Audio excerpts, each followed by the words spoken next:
Joining me now are two GOP congressmen, Lee Zeldin, House Foreign Affairs Committee member, and Matt Gaetz, House Judiciary Committee member. Congressman Zeldin, let's start with you. Why do you think the Democrats, especially the Speaker, she's usually smarter than that? I mean, I don't agree with her on a lot, but she's usually smarter than that. That was actually surprising even to me, and I've been in this town longer than both of you probably combined, which is scary. But what do you think? A lot of miscalculation. We saw it really since last fall when they started this impeachment push and there was this rush. She was tripping over herself, so desperate to rush. It's so urgent that we couldn't even provide fairness. We couldn't even provide due process to the president.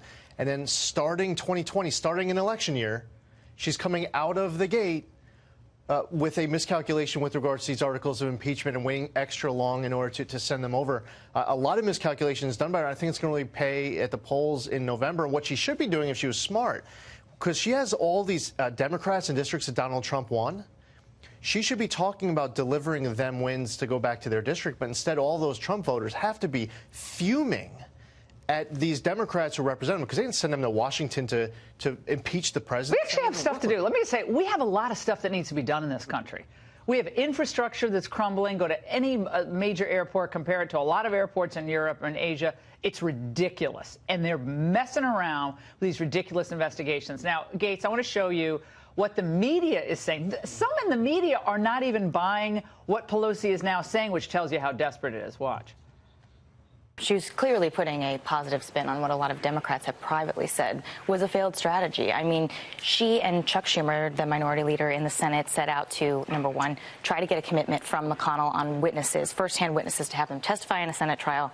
She also said she wanted to see a resolution about, how the whole proceedings would be governed. She got neither of those.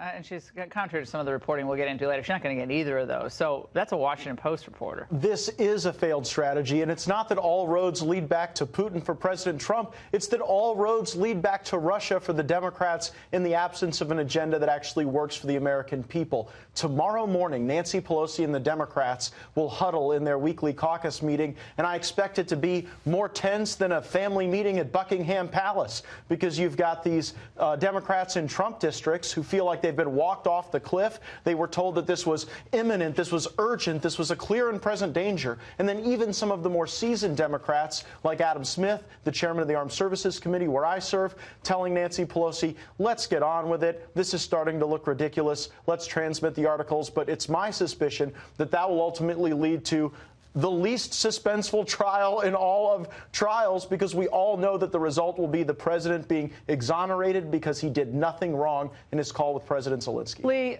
this is hurting clearly if this goes at any length of time. And even the last few weeks, the 3-4 weeks that this has been going on. This has to help Biden and hurt those who are going to have to stay in Washington during this Senate trial. So a lot of people think Nancy in her own way is putting her finger on the scale against Warren, against Sanders, and for Biden. Do you think there's anything to that? There is. I would also add for Biden, the one thing that would harm him is that a lot of the narrative of what this Ukraine call was about, the investigations, was this Biden family scheme in Ukraine with Hunter Biden being not qualified for this position. And I think that is one thing that would come back and bite him. And who knows, maybe that ends up benefiting someone who isn't a senator or Biden. Maybe somebody like Mayor Pete ends up benefiting from it. We'll see how that ends up playing out. But the president has been focused on an agenda. He has a team. You got Tony Sayegh, Pam Bondi, Pat Cipollone. They got great people at the White House focused on impeachment. But the president himself is focused on an economy that is ripping right now.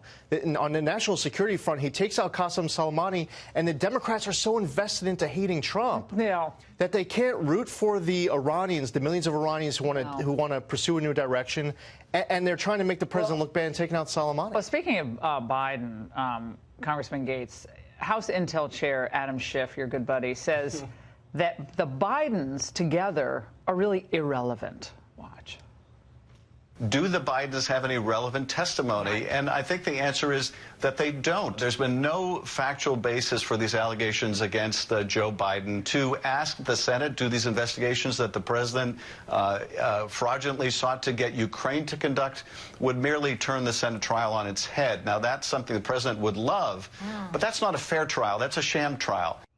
Listen to Joy Behar. Yeah, boy, he's covering stuff up faster than a cat in a litter box. I mean, when you look at the Biden behavior, it is exculpatory for the president. Think about it. If the Bidens are truly corrupt, it could never be an impeachable offense to investigate corruption or to ask our friends to investigate corruption pursuant to our treaties. And so we will put that evidence on if witnesses are allowed in this trial, and we will, I think, be able to prove dispositively that this president, as he has always done, was putting the interests of the American people and the American taxpayer first. These were legitimate questions. And by the way, is there anyone who thinks that the Bidens just stopped at the Ukraine? They were running the same gamut in China and elsewhere, because this is how corruption works. It's pervasive with these elements of permanent Washington. Yeah, president has an obligation to safeguard the American people's money, and he was doing it in Ukraine, and that's one of the reasons why he was elected. It is great to see you both tonight. Thanks for both coming out. Good to see you.